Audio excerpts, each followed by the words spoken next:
whatnot. Pero ako, mas prefer ko may kasama. With friends or whoever.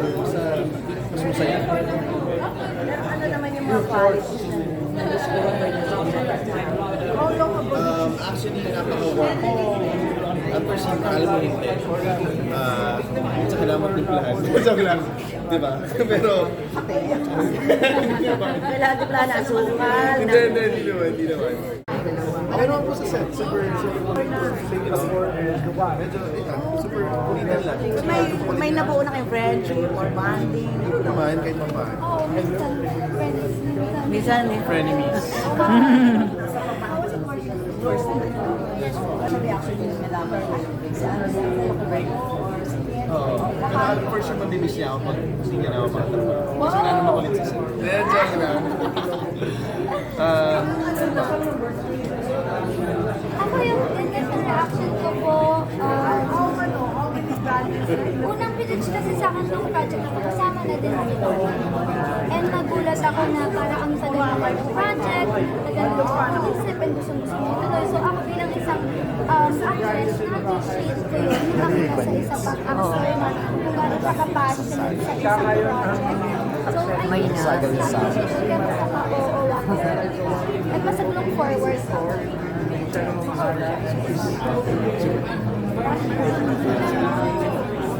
Yan, ano ba yung last teleserye mo? May video sa cruise.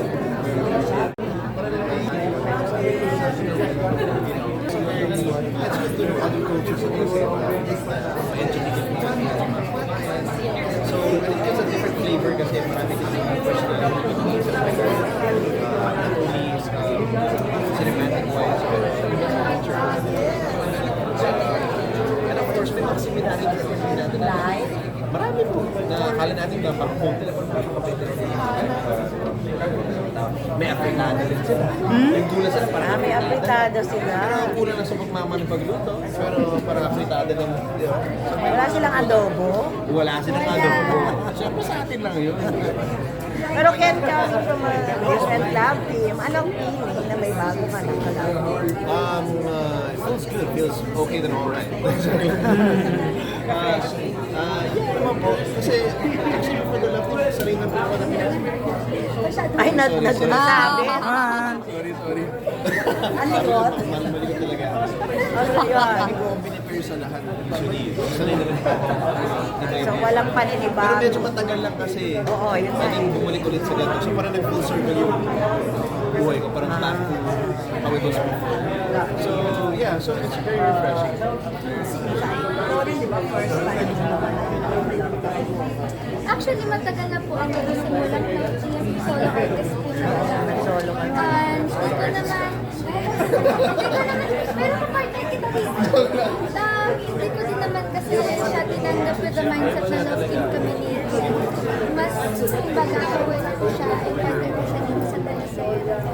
Wala naman po siya Ang difference, parang ibang network. How is it working? Well, this is my first time working naman with TV5. Sa pagkakaalala ko, ilang taon na kasi, 7 years old pa lang yata ako, or 8. Hindi ko first show ko, TV5 talaga. Adults Wonderland. Adults Wonderland, kasama ko si Dr. Yung matandang na. Joke lang. Yan ay comedy. Parang yung coming back. Yes, I think so. Pero ayun po, pitch naman talaga sa akin for a teleserye. So, hindi pa naman talaga ako. Never pa din kasi ako natanong, but andito lang po ako for the show. So how does it feel to be back in rom-com? Kasi yung dati mong serye. Back? Actually, first time ko po excited po ako kasi, yes! First time mo to sa rom-com? Ako, lagi po akong drama, heavy drama po lagi. Lahat ng ginagawa ko eh. So, excited ako na So first rom-com meron mo ako pala. rom-com nagawa, parang isa lang yata. With? Yung dati ko yung dalawa. Pero ito yung first ko na teleserye na rom-com, na may action. Oh. Ikaw, Ken, balik rom-com ka. Anong feeling? First time ko lang po kasi mag-rom. Gaya-gaya? Parang hindi. Anong feeling na ito ulit? Sabi niya, bakit sinabi mo kanina parang good experience. Yeah, masaya po kasi it's, dito ako in a way nasanay eh. So parang to be back doing it, especially with the new cast, of course a new partner, pero more than that, I think yung production team ko na kinuha namin. Aking mga crew, director, pagdating sa camera, naka-work na po namin from our previous network na talaga, I grew up na kasama sila. So parang isang malaking reunion po para sa akin. So gusto ko pag-balik ko parang good memories ng happy and happy vibes. Yun ang talaga number one na non-negotiable. So I made sure na talagang I felt comfortable. Parang pamilya ko kasi sila. Parang ang dali yung naging komportable sa isa't isa. Yes po. At saka yung mga ka-work, tulad ng sabi nga ni Kat, yung mga staff namin, yung mga nakatrabaho ko na nung 10 pa lang ako. So, komportable na dito ako sa test. Pero Andy, anong feeling na? Siyempre, matagal na yung pag-asin si Ed. And then, nasyak sila pagbalik na ng Ross kung siya na yung kalab. May mga natin na-experience ka ba na traumatic ka? Kung dati na kalab, na-pressure ka ba? Wala naman po.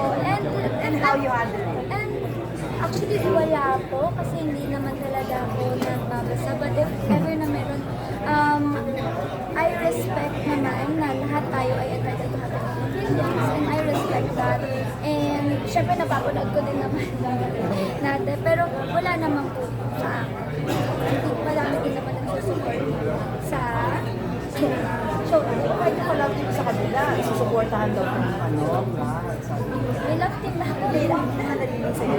Fans ka rin niya sa kanila. Kaya, may fans club din na Kyle Andrea. So, susupport na. Yes. Siyempre natutuwa lang sila na at least finally nakabalik na rin ako. Kasi matagal na sila nag-bebeg. So, kaya ginawa ko po yung show na to. Gusto ko masaya. Oo, na-miss ka nila. Oo, kaya gusto ko sabi ko, sige, ito is isang malaking relief sa ating mga kababayan sa ating mga fans na matagal na po naghihintay. And I just want to bring the magic. Yung saya po para sa TV, sa ating mga kababayan, sa so I hope through our show, we can make kind of something different sa buhay. Nabasa ko sa thread, comment ano. Hi guys! Magandang gabi sa iyo lahat. Una sa lahat, maraming salamat at nakadalaw po kayo sa aming premiere night. Salamat po sa lahat ng fans, sa lahat ng mga family, and of course, kasama din namin sa Prague mga production team po namin, the team behind the story. Maraming salamat po sa inyo. You guys are the best. Congratulations po. Ito naman, si Miss Kiara Baltrovi. Good evening po sa inyo lahat. Maraming salamat po dahil sinamahan nyo kami ngayong gabi. Sana po mag-enjoy lang kayo sa mapapanood ninyo. And ayun, tara, excited na ako eh. Patikim pa lang to. Ay, sorry. Sige. Basta tara, let's go, let's watch. Tapos na, hindi pa tapo, hindi, kaya pa tayo eh. Maraming salamat po sa oras, una-una, no? Kasi matindi yung oras na binigay nyo sa amin. Maraming po salamat. Sana mag-enjoy kayo. At patikim pa lang ito. Kaya, palong-palo. Enjoy.